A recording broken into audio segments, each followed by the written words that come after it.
again, as Dr. Otzi mentioned, my name is Brianne, and I'll be presenting to you today on my project titled Reducing the Rate of IPFW Students' Risky Sexual Behaviors. So I realize that this is a very sensitive topic, but don't worry, I'll try and make it so that it's not uncomfortable or go way too much into detail. That's like, okay, too much information. Okay, and then for this project, my faculty mentor was Dr. Di Clemente, and I want to thank her for all her help she has been so far with me, has been for this project so far. So just a little bit of background information. Over the past several years, the rates of STDs in the United States have increased. Specifically, the CDC, the Center for Disease Control, discovered in earlier this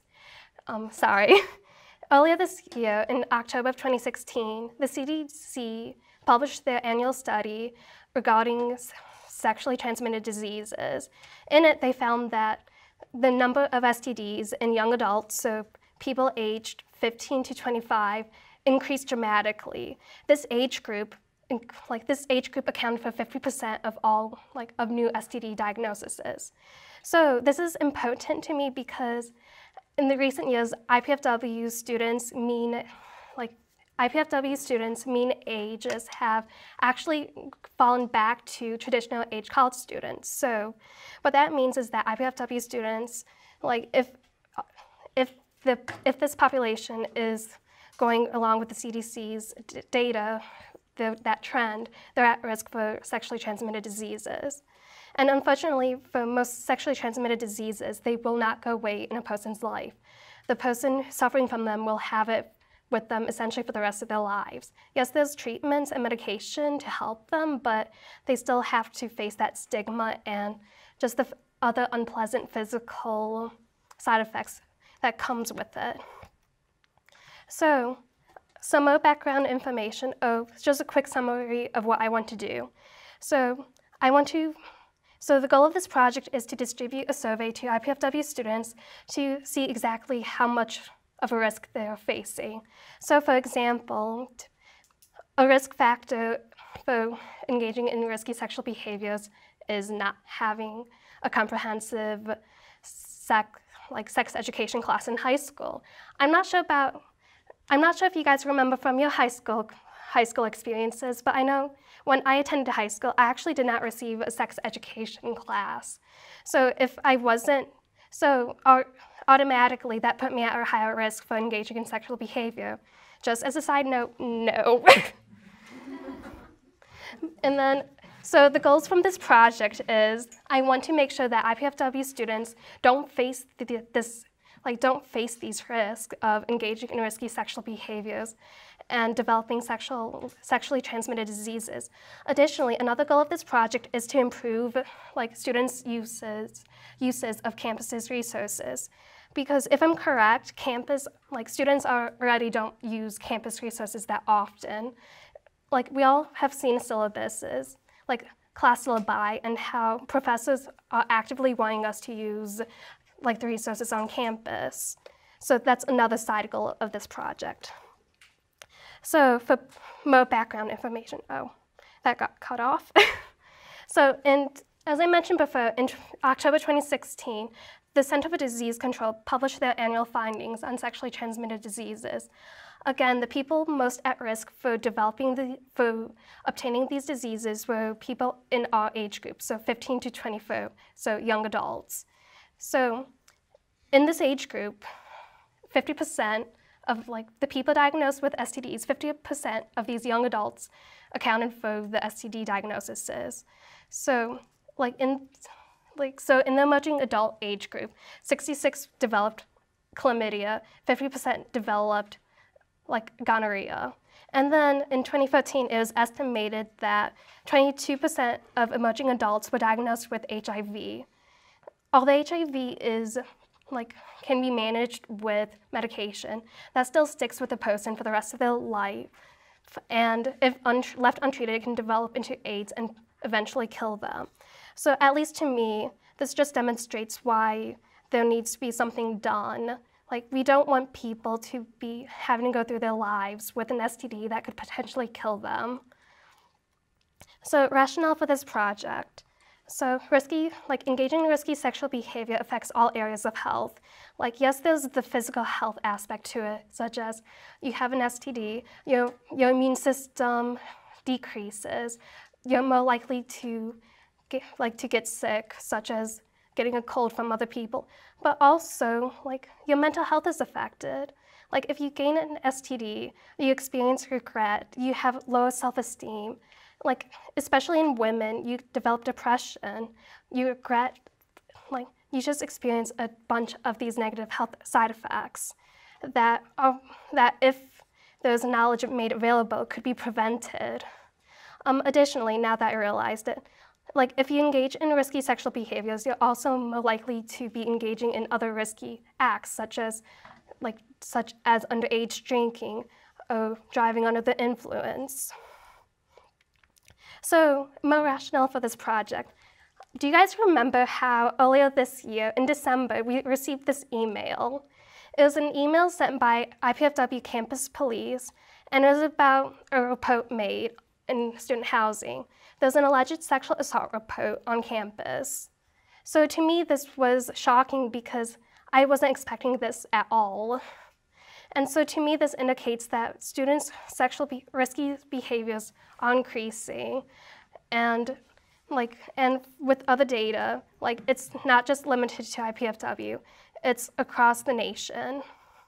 So I put in statistics from the IPFW safety report. So although it seems like IPFW is having low crimes or low offenses relating to sexual crimes, in reality, that doesn't mean much. In 2013, it was listed as there's 4 forcible sex offenses, whereas in 2015, there's 1 case of rape and 1 case of fondling. But because these are already low numbers, you really can't infer anything. Additionally, because this is such a sensitive topic, most people don't want to be reporting this information, so they just keep it to themselves. Additionally, students or other people on campus may not know exactly where to report these crimes, so they leave them undocumented. So my proposed project is to have knowledge made available to students that would allow them to reduce their risky sexual behaviors. So in order to see where exactly IPFW students are at risk, I want to distribute a questionnaire. This questionnaire would ask these students questions such as alcohol usage, drug usage, etc., etc. Just questions about the behaviors that might put them at risk. Additionally, once I analyze these results, I plan on making brochures and presentations tailored specifically to what IPFW students are lacking in knowledge. So for example, let's say IPFW students don't know where to go on campus for resources. I would make brochures or other information packets tailored specifically to this lack of knowledge. So for the timeline, earlier this year in the fall, I looked at problems in the Fort Wayne community. I know that I wanted to use something with my psychology degree. I just didn't know exactly what. So over the course of the fall semester, I narrowed down my project to human sexuality and specifically to reducing IPFW students' risky behaviors. As a side note, I'm a psychology research assistant, and one of the labs I'm in deals with human sexuality. So in part, I went down this path due to that experience. And then as I was when I was going through that fall semester, I kept stumbling upon these reports from the CDC about the increase in sexually transmitted diseases and realized that's what I wanted to focus my project on. So because of that, I gathered information. I went onto PsycInfo, and found relevant articles about college students' risky sexual behaviors and just analyze that information and see what exactly were the risk factors. One of the risk factors that I mentioned earlier was not having a comprehensive sex education in high school. So, for example, if someone only had an abstinence-only education, then they were more at risk for engaging in risky sexual behaviors because they would not have the information to alternative, safe sexual behaviors. So that was one of the risk factors that I found when I was gathering information. Additionally, during the fall semester, I attended lunch and learns for relevant information. One of the most beneficial ones that I went to was the lunch and learn with Dr. Andy Downs on project research. From this lunch and learn, I learned that there could be different information mediums that I could utilize to get this information out. Whereas before, I was just looking at doing brochures and distributing them and having them be made available at the IPFW Health Clinic.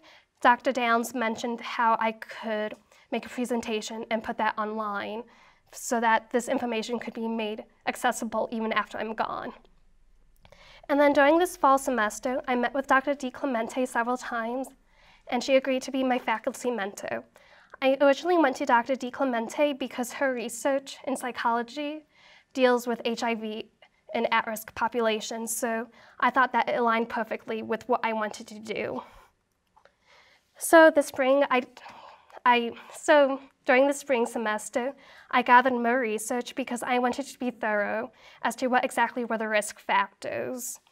I worked on developing a survey in order to distribute it out to students, and then, unfortunately, I had to keep doing multiple revisions, such as what risk factors do I want to examine. And originally at one point, my survey was 30 pages, and well, who wants to take a survey that's 30 pages long?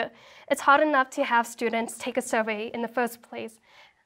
Amber can tell you that, which is awesome how she got so many people to participate, but again, 30 pages, too much, so I had to keep narrowing it down.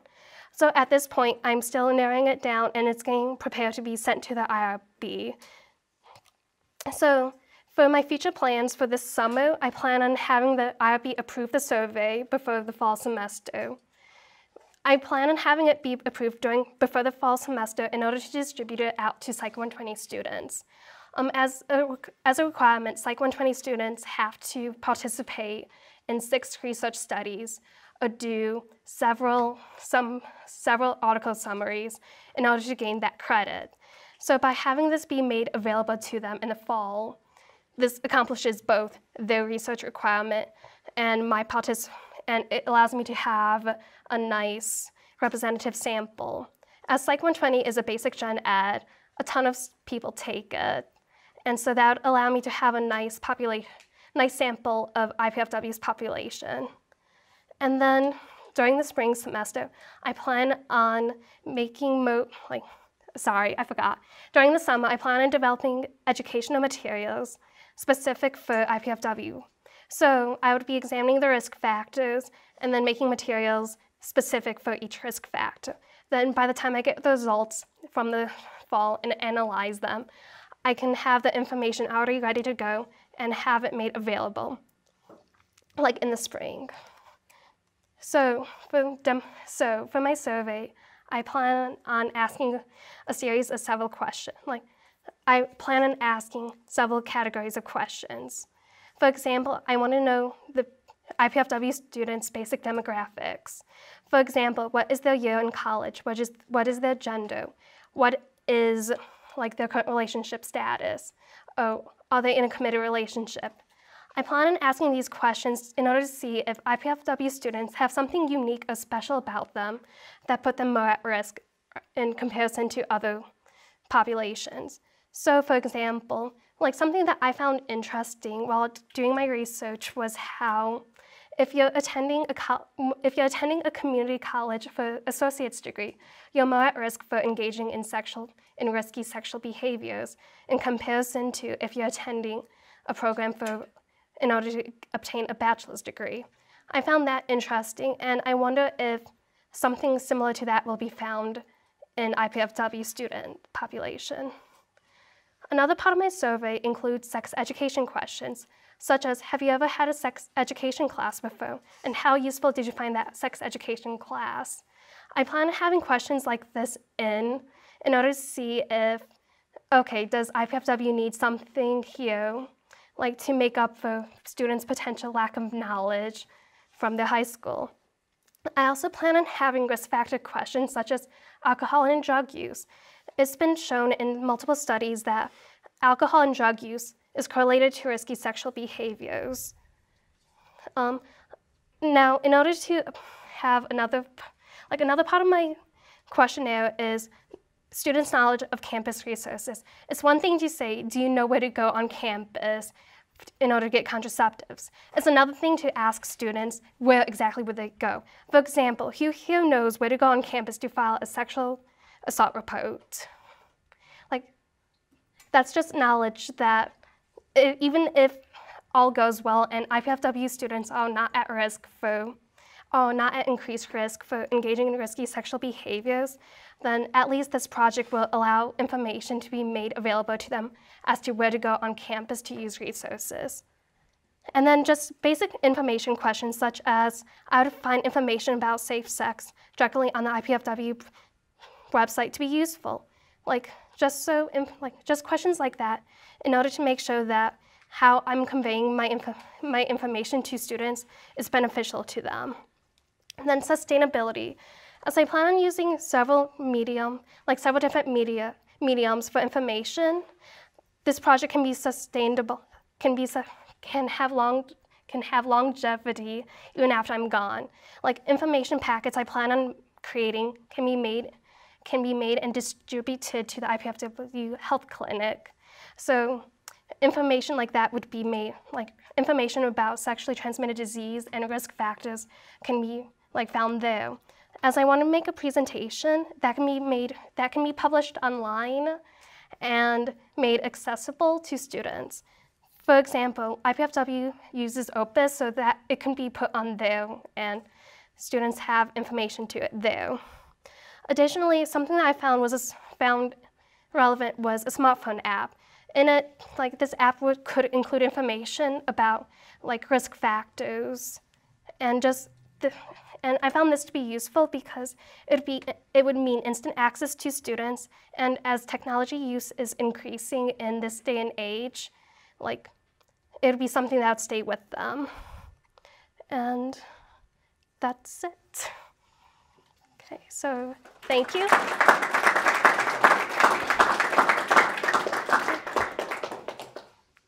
Yes? So I guess my way to assume this project is everybody who's in this room is a student, and every student on campus had to take that sexual assault awareness class on Blackboard, or else it was going to be holding their account, which kind of told them a lot of that information and everything.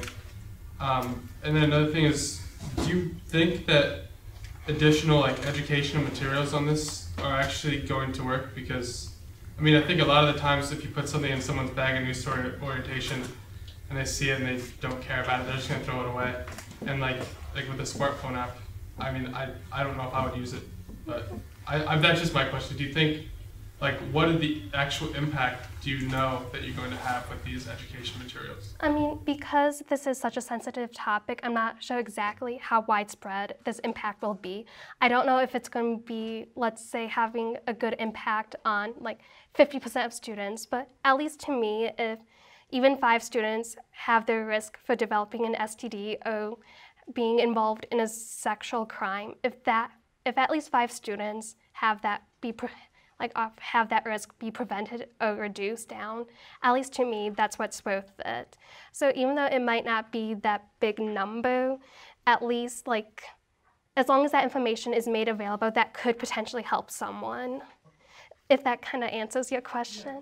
And then also yes, with the information packets, just putting something a flyer in someone's bag, that's probably not going to do much for them, but in addition to that, I plan on holding presentations with, I know I didn't mention this, but I plan on holding presentations after I analyze these results on campus and in student housing with free food.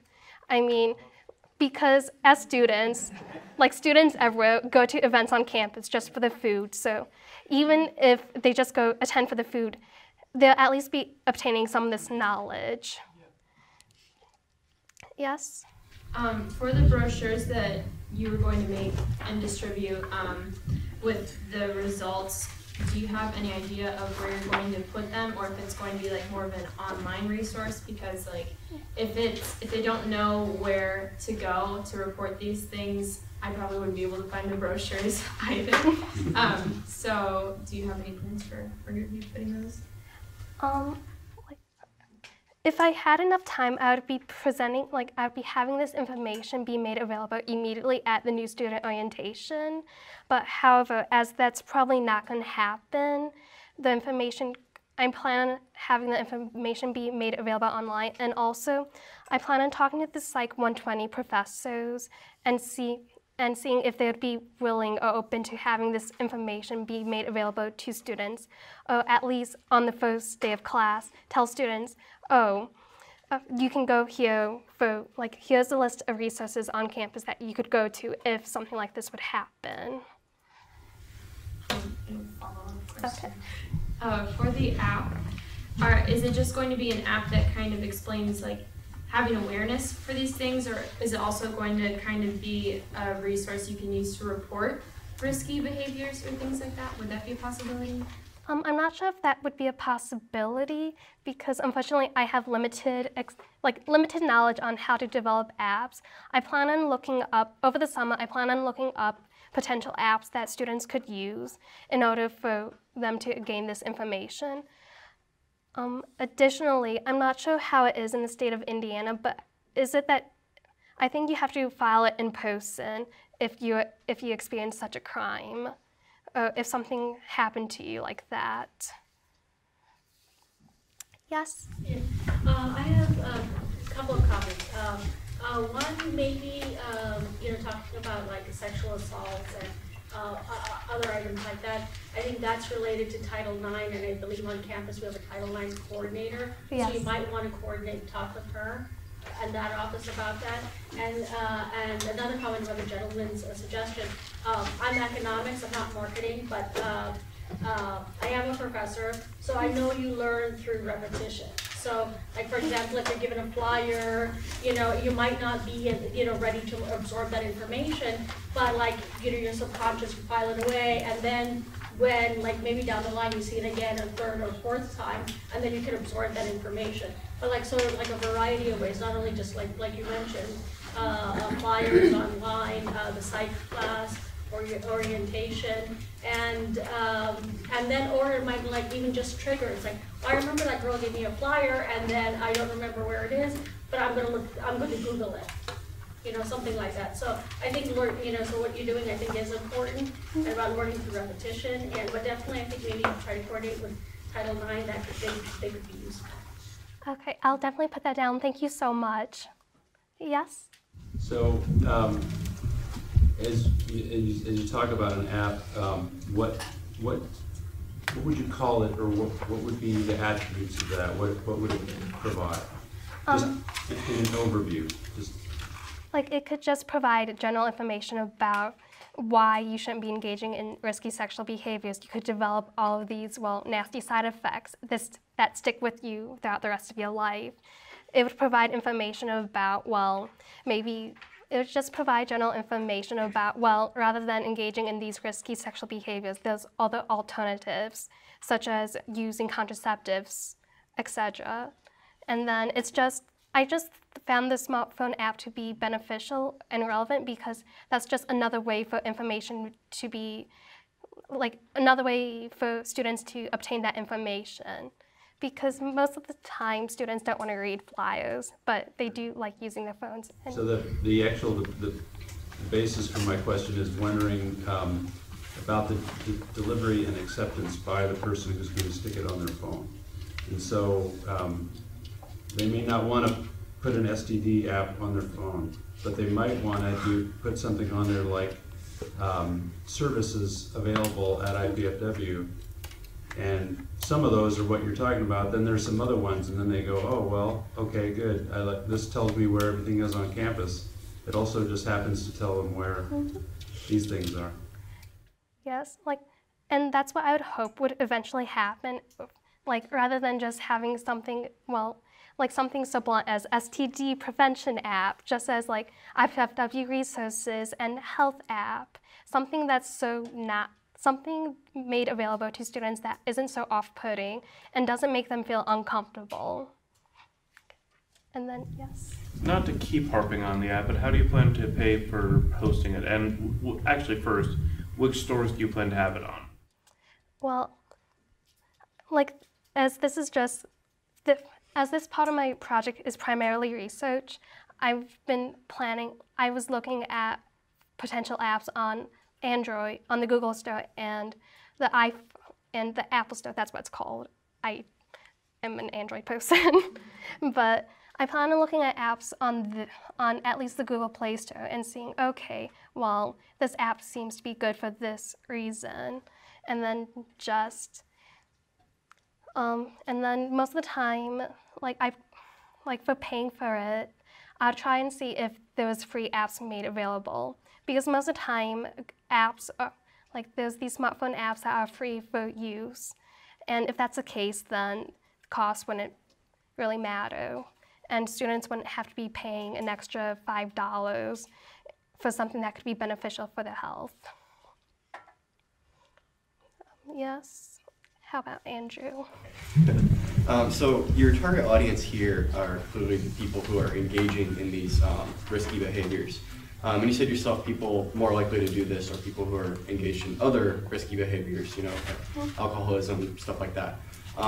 So then I guess my question is, people who are engaged in those behaviors typically don't see them internally as risky. They see it as something that's fun and that they get some sort of enjoyment out of. So do you have a plan to kind of take these people who are out there but may not see themselves as putting themselves in a risky position and to help them realize, okay, what I'm doing is wrong in some way, and so I need to pursue these options? I mean, ultimately, that is perspective, and if someone doesn't want to change their perspective, then that's not going to happen. However, I'm hoping that through various presentations on campus, they might be interested enough just to come and see that information and have that thought be stuck in their head. It's you know what, maybe I should be a little bit more careful, or maybe I shouldn't be doing this. So just through exposure, I'm hoping that would change some of their behaviors. Yes? Kind of building off of what he was just saying, it seems like you said in your presentation, that women tend to have more of those mental regrets and whatnot like that. Maybe you would touch home with more people if, I don't know where the ethical line is, but making both a male side of things and a female side of things, and educating, I guess, for the male population, how this might affect the partner within the situation, because they might not see it as an effect to them. They might just be okay, I'm a guy, I can deal with these things, but they're not seeing what kind of effect that might have on the opposite sex. So maybe something that tailors to the gender, I would think would stick out a lot more than just a general, you're going to get all these diseases, don't do this. It's just an idea. Actually, thank you so much. That, I'll look into that. I mean, I believe those health services and health groups on campus tailored specifically for each gender, so providing information would help. Yes?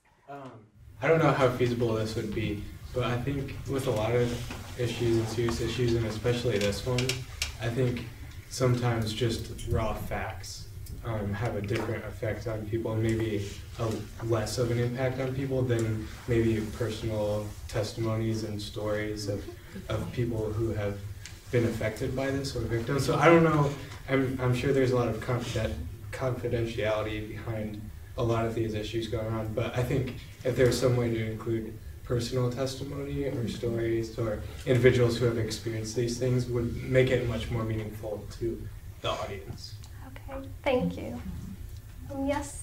On the surveys that you're distributing, are you also going to be having a blurb that kind of gives the people partaking in the survey awareness for what's going on? And if so, will you be promoting the use of contraceptives? Because I know for some groups that's not necessarily believed in and could like potentially offend people taking the survey. So have you thought at all about that? As I plan on having this survey be for Psych 120 students that have the option at any time to stop taking the survey should they feel uncomfortable, because that is their right. That is their right as human participants. As for the information, as for the information and for information being made available to them afterwards, if they express interest, they could. If I'm not 100% positive about that yet, because again, I don't want to be forcing these alternative options onto people, especially because of religious beliefs. That is not okay. To be forcing one's own, if it goes against your religion, it's not okay to be forcing the use of contraceptive knowledge onto a person. However, there could be a debriefing session afterwards where the participants could be asked, well, would you want information? Would you want any alternative information? Not alternative. Would you like information about contraceptives? So in that way, it'd be the participant would be in control of if they want that information being made available to them. Yes? Other thing, you said you were going to do this to Psych 120 students, but would you agree that that's mainly, the population of students that are in there are underclassmen who are mostly freshmen and maybe some sophomores, so do you think you could do something else to maybe get a more true representation of the student body, with getting maybe some older students, everything like that? I'm not sure if I would be able to, because for Psych 120 students, I chose this population, one, because it's convenient to sample them, and two, younger students tend to be more at risk for engaging in these risky sexual behaviors than the older students. So I would primarily be wanting to target them in order to